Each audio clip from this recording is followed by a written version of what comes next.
Welcome back, ambitious professionals. Today's business English explainer is a really crucial one. We're going to build your executive vocabulary by exploring the entire life cycle of a corporate disagreement. Look, if you want to communicate with the clarity and authority of a true global leader, mastering the language of conflict, it's absolutely essential. So, let's jump right in. We're going to track the chronological conflict cycle. We'll quickly cover identifying workplace conflict, when tensions escalate, the dangers of avoidance, strategies for resolution, and wrap up with the benefits of disagreement. Phase 1. Identifying workplace conflict. Our corporate narrative usually starts pretty quietly. Work styles clash, maybe communication fails, and it creates that initial spark of friction in the office. Now imagine you're sitting in a high-stakes boardroom and a disagreement breaks out between two department heads. How exactly do you articulate the core problem professionally without sounding emotional or just resorting to pointing fingers? Well, you'd call this the point of contention. This is a really vital phrase to pinpoint exactly what's blocking progress. Instead of saying something like, "Hey, you guys are fighting over the budget," a seasoned executive says, "It appears the budget allocation is our main point of contention." See the difference? It instantly elevates the entire conversation. But here's the thing. A surface-level squabble is often just the tip of the iceberg. To truly resolve things, you've got to find the actual motives that underlie the problem. Are they really arguing over a deadline, or is there a deeper power struggle underlying the discussion? Uncovering that hidden reality is absolutely crucial. Moving on to Phase 2, when tensions escalate. So, if that underlying problem isn't addressed, like, say, someone repeatedly drops the ball on an important project, the conflict begins to escalate. It grows in intensity, right? And it starts dragging other coworkers into a highly stressful situation.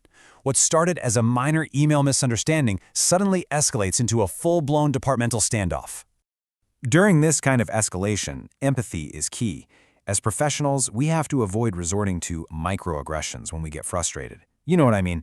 These are those subtle, sometimes totally unintentional insults or petty put-downs that can literally poison a modern corporate environment.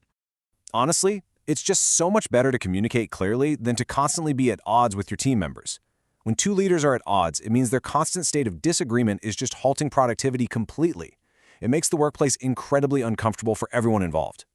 Which brings us to Phase 3, the dangers of avoidance. Now, let's talk about a really costly mistake a lot of well-meaning professionals make. They try to just ignore the friction, mostly to avoid a difficult conversation. But choosing to bottle up your feelings instead of actually addressing the issue, that can be severely harmful to your mental health. When you bottle up frustrations, they don't just magically disappear. They simmer right beneath the surface until eventually they explode, usually in a highly unprofessional manner.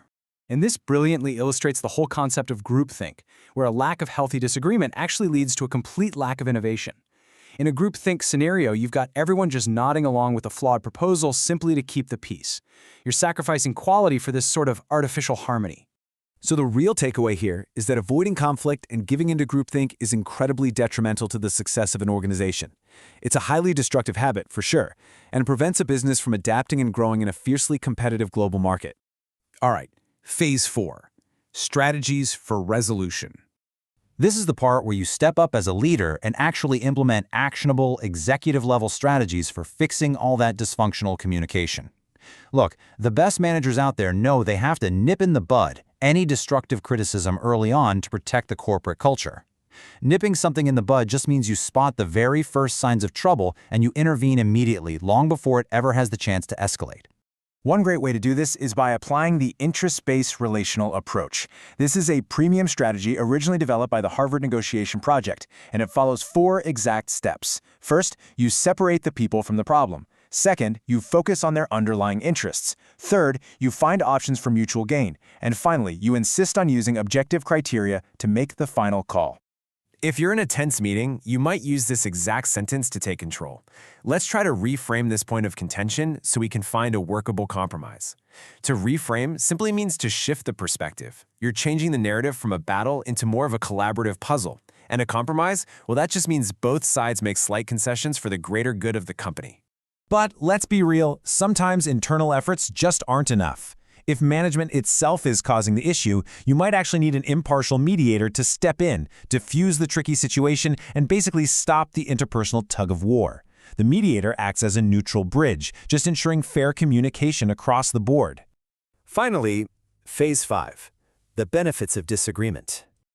We've arrived at the end of the cycle, and this is where we uncover the hidden value of actually having these difficult workplace conversations. Managed correctly, conflict isn't just a negative force. It actually raises a red flag early on and creates an environment where way better decisions are made. It forces a team to consider all angles, test their assumptions, and ultimately build much stronger, more resilient business strategies. By burying the hatchet and clearing the air, you can reach a true consensus. And when a consensus is reached, it means the group has finally found an agreeable path forward.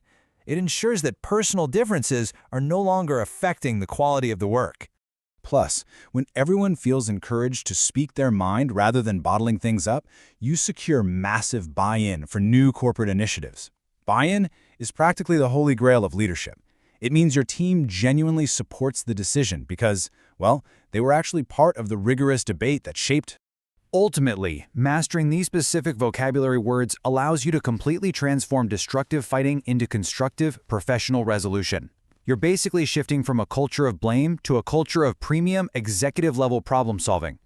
So I want you to practice sounding like a confident global executive. Share your own workplace experience down in the comments using one of today's words. Tell us about a time you had to nip something in the bud or reach a consensus. And before you go, ask yourself this. Is your team currently benefiting from healthy debate, or are they suffering from silent groupthink? Honestly, the answer to that question might just determine the entire future of your company.